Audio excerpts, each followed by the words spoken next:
Ester, uma história de coragem e fé. Nos tempos antigos, quando o Império Persa estendia seu poder desde a Índia até a Etiópia, o rei Assuero governava sobre 127 províncias do seu trono na majestosa fortaleza de Suzã. Em meio a um grandioso banquete que durou 180 dias, onde as cortinas de linho branco e azul dançavam ao vento, e taças de ouro reluziam sob as luzes do palácio, algo inesperado aconteceu. A rainha Vasti, em um ato de coragem ou rebeldia, recusou-se a comparecer diante do rei quando foi chamada para exibir sua beleza. O silêncio caiu sobre o palácio. O rei, humilhado diante de seus príncipes, sentiu o sangue ferver. E assim, com um decreto irrevogável, Vasti perdeu sua coroa. O trono estava vazio. O reino precisava de uma nova rainha. Em meio ao povo judeu, vivendo nas sombras do exílio, havia um homem chamado Mardoqueu. Ele guardava um tesouro precioso, sua sobrinha Hadassa, conhecida como Ester. Órfã de pai e mãe, ela crescerá sob seus cuidados como uma flor no deserto. Quando o decreto do rei ecoou pelas províncias buscando jovens virgens de beleza incomparável, Ester foi levada ao palácio. Mas ela guardava um segredo que Mardoqueu lhe ordenara esconder: sua identidade judaica. Algo extraordinário aconteceu. Entre centenas de jovens, Ester não apenas conquistou o coração do rei Assuero, ela o transformou. Sua graça não era apenas externa, havia uma força interior, uma dignidade silenciosa que brilhava mais forte que qualquer joia. E assim, a órfã judaica recebeu a coroa real e tornou-se rainha da Pérsia. Mas o destino tinha planos maiores para ela. Amã, o Agagita, subiu ao poder como segundo do rei. Arrogante e sedento por adoração, ele exigia que todos se curvassem diante dele. Todos, exceto Mardoqueu. O judeu permanecia em pé quando todos se ajoelhavam. E essa recusa acendeu uma fúria assassina no coração de Amã. Mas matar apenas Mardoqueu não bastaria. Não, ele planejaria o extermínio de todo o povo judeu. Com palavras venenosas, Amã convenceu o rei: há um povo disperso em teu reino que não obedece às tuas leis. Deixa-me destruí-los. E o rei, sem saber que condenava o povo de sua própria rainha, entregou seu anel a Amã. Cartas foram enviadas. O decreto era claro: no dia 13 do mês de Adar, todos os judeus, homens, mulheres e crianças, seriam exterminados. O rei e Amã sentaram-se para beber, enquanto a cidade de Suzã mergulhava em confusão e desespero. Mardoqueu rasgou suas vestes e cobriu-se de cinza. Seu clamor amargo ecoava pelas ruas. Entre todos os judeus, havia jejum, choro e lamentação. Quando Ester soube da angústia de Mardoqueu, seu coração se partiu. Ela enviou roupas, mas ele recusou. Então ela enviou um mensageiro: o que está acontecendo? A resposta veio como um golpe: estamos todos condenados à morte. E você, Ester, é nossa única esperança. Precisa falar com o rei. Mas havia um problema mortal. A lei era clara: qualquer pessoa que entrasse na presença do rei sem ser chamada seria executada, a menos que o rei estendesse seu cetro de ouro. E Ester não era chamada há 30 dias. Com a voz trêmula, ela respondeu: se eu fizer isso, posso morrer. Então veio a mensagem que mudaria tudo. Mardoqueu enviou palavras que penetraram sua alma como fogo. Não penses que escaparás no palácio do rei mais que todos os outros judeus. Se te calares agora, o livramento virá de outra parte, mas você e sua família perecerão. E quem sabe se não foi exatamente para um momento como este que você chegou a ser rainha. Ester respirou fundo. A menina órfã tinha ido embora. Em seu lugar, estava uma mulher prestes a arriscar tudo. Sua resposta foi um sussurro que se tornou um rugido: reúnam todos os judeus em Suzã. Jejuem por mim durante 3 dias. Nem comam, nem bebam. Eu e minhas servas faremos o mesmo. Depois disso, ela fez uma pausa, e suas próximas palavras ecoariam pela eternidade. Irei ao rei, ainda que seja contra a lei. E se eu tiver que morrer, morrerei. 3 dias de jejum, 3 dias de oração, 3 dias de silêncio antes da tempestade. No terceiro dia, Esther vestiu suas vestes reais. Cada passo em direção ao pátio interno era uma batalha contra o medo. Ela sabia que poderia ser sua última caminhada. O rei estava sentado em seu trono. Esther entrou no pátio e ficou ali, uma figura solitária desafiando a morte. O tempo pareceu parar. Então, o rei levantou seus olhos. E quando viu Esther, algo se acendeu em seu coração. Ele estendeu o cetro de ouro. Esther se aproximou e tocou a ponta do cetro. Ela estava viva, mas sua missão estava apenas começando. O que você deseja, Rainha Esther? Pedirei até a metade do reino. Com sabedoria divina, Esther não revelou tudo de uma vez. Venha você e Amã para um banquete que preparei. Amã saiu do primeiro banquete radiante de orgulho. A rainha me convidou, só a mim e o rei. Mas quando viu Mardoqueu ainda recusando se curvar, sua alegria se transformou em ódio. Construa uma forca de 50 covados de altura, disse sua esposa. Amanhã, peça ao rei para enforcar Mardoqueu nela. Naquela noite, o rei não conseguiu dormir. Ele pediu que lessem as crônicas do reino. E lá estava registrado: Mardoqueu havia salvado sua vida denunciando uma conspiração. O que fizemos para honrar esse homem? Perguntou o rei. Nada, responderam. Naquele exato momento, Amã chegou ao palácio, vindo pedir permissão para enforcar Mardoqueu. Mas o rei falou primeiro. Amã, o que devo fazer para honrar alguém que me agrada?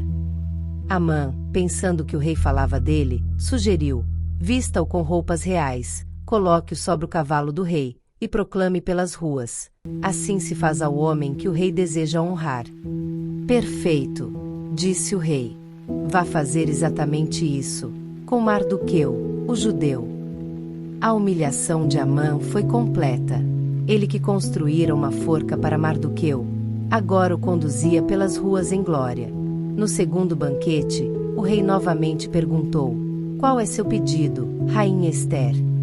E então, ela revelou tudo. Com lágrimas nos olhos e voz firme, ela disse: se encontrei favor aos teus olhos, ó rei, que me seja dada minha vida. Essa é minha petição. E meu povo, esse é meu pedido. Porque fomos vendidos para sermos destruídos, mortos e exterminados. O rei ficou perplexo. Quem se atreveu a fazer isso? Esther apontou o dedo. O inimigo é este homem maligno, Amã. O horror se instalou. Amã empalideceu. O rei, enfurecido, saiu para o jardim. Amã, desesperado, jogou-se aos pés de Esther implorando por misericórdia. Quando o rei voltou e viu Amã sobre o divã de Esther, explodiu. Ele ousa também atacar a rainha na minha presença. Foi então que um servo disse: há uma forca de 50 covados que Amã construiu para Mardoqueu, aquele que salvou o rei. A voz do rei foi fria como gelo. Enforquem Amã nela. Mas o decreto de morte ainda estava em vigor. As leis persas não podiam ser revogadas. Esther, novamente arriscando tudo, lançou-se aos pés do rei suplicando. O rei teve uma solução: escrevam outro decreto. Deem aos judeus o direito de se defenderem. E assim foi feito. Mordecai saiu do palácio vestido de azul e branco, com uma coroa de ouro. As ruas de Suzã explodiram em alegria. No dia 13 de Adar, o dia marcado para o extermínio, aconteceu o oposto. Os judeus se defenderam e venceram todos que os atacaram. O medo havia mudado de lado. O que era para ser um dia de luto se tornou um dia de celebração. E assim nasceu a festa de Purim, para que nunca se esquecessem. Deus usa pessoas comuns para realizar o extraordinário. A órfã se tornou rainha. A silenciosa encontrou sua voz. A medrosa descobriu coragem. Esther arriscou tudo. e salvou uma nação inteira. Após a grande vitória, Ester e Mardoqueu não simplesmente voltaram às suas vidas. Eles sabiam que aquele milagre não podia ser esquecido. Juntos, escreveram cartas para todas as 127 províncias do Império Persa, de leste a oeste, do norte ao sul. Com palavras de paz e verdade, eles estabeleceram oficialmente a festa de Purim, um nome que vem de Pur, a sorte que Amã havia lançado para escolher o dia da destruição dos judeus. Que estes dias sejam lembrados e celebrados em cada geração, escreveram eles. Em cada família, em cada província, em cada cidade. Que nunca sejam esquecidos, e que a lembrança deles jamais desapareça entre os descendentes. E assim, o que era para ser o dia mais sombrio da história judaica transformou-se em celebração eterna. Tristeza virou alegria. Luto se tornou festa. Morte deu lugar à vida. Mardoqueu foi elevado à posição de segundo no comando de todo o império, logo abaixo apenas do próprio rei Assuero. Sua grandeza se espalhou por todas as terras. Mas ele não usou seu poder para vingança ou para glória pessoal.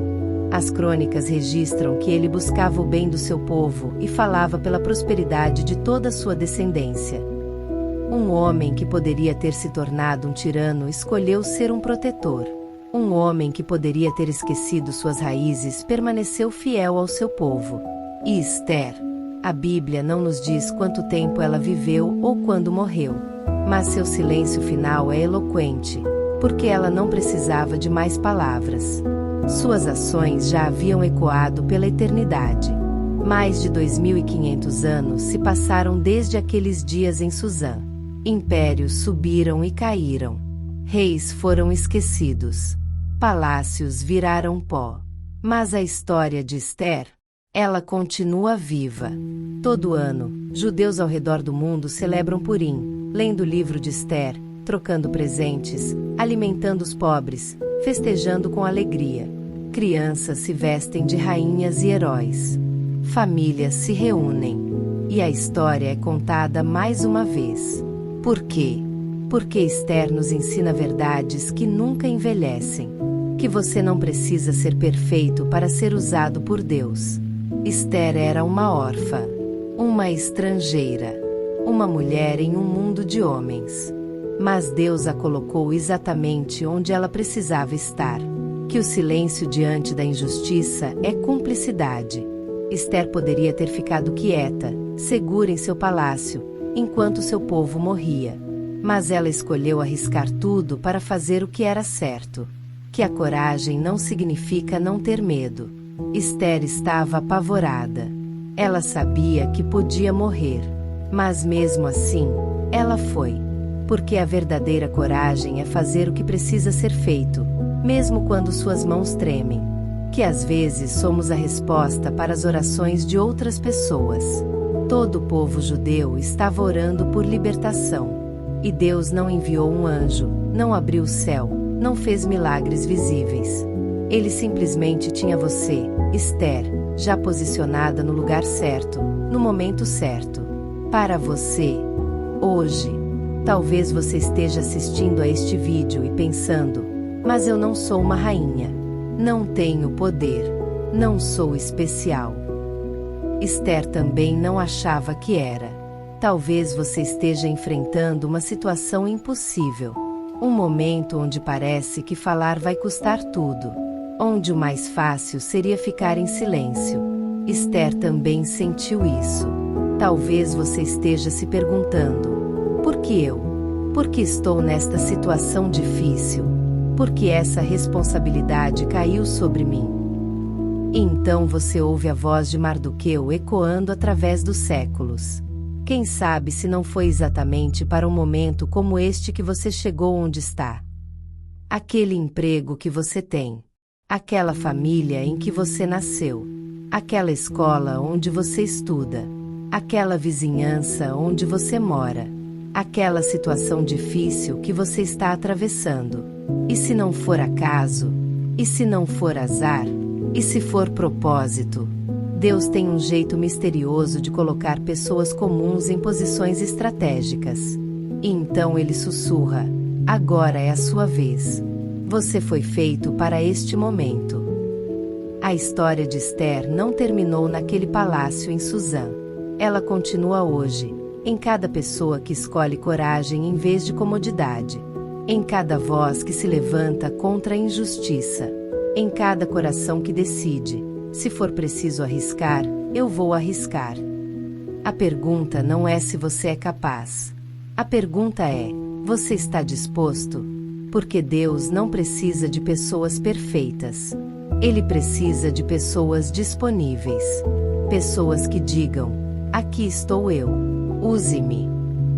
Então, hoje, enquanto você reflete sobre a jornada de Esther, da orfandade ao trono, do medo à coragem, do silêncio à voz que salvou uma nação, faça esta oração. Deus, se há um momento como este na minha vida, se há algo que só eu posso fazer, algo para o qual fui posicionado, dá-me a coragem de Esther, mesmo que minhas mãos tremam, mesmo que meu coração dispare, mesmo que pareça impossível, que eu possa dizer, como ela, se eu morrer, morrerei, mas eu vou. E assim, a história de uma órfã que se tornou rainha nos lembra. A maior vida não é aquela vivida com segurança, é aquela vivida com propósito. O maior legado não são riquezas acumuladas, são vidas transformadas. E o maior heroísmo não está em nunca ter medo, está em agir apesar dele. Esther viveu, Esther amou, Esther arriscou, e Esther venceu. E a mesma força que estava com ela, está com você agora. Quem sabe se não foi para um momento como este que você chegou a este reino. Esther 4:14. Se a história de Esther tocou seu coração, se você também acredita que foi colocado aqui para um momento como este, você acabou de ver como uma órfã mudou o destino de uma nação inteira. E sabe o que mais me emociona? É que você também foi criado para um propósito. Se essas histórias estão despertando algo em você, não deixe essa chama apagar. Então inscreva-se neste canal. Porque assim como Esther não ficou em silêncio, nós não vamos parar de compartilhar essas histórias que transformam vidas. Dê o seu like e passe essa história linda adiante, e faça parte dessa família que celebra fé, coragem e propósito.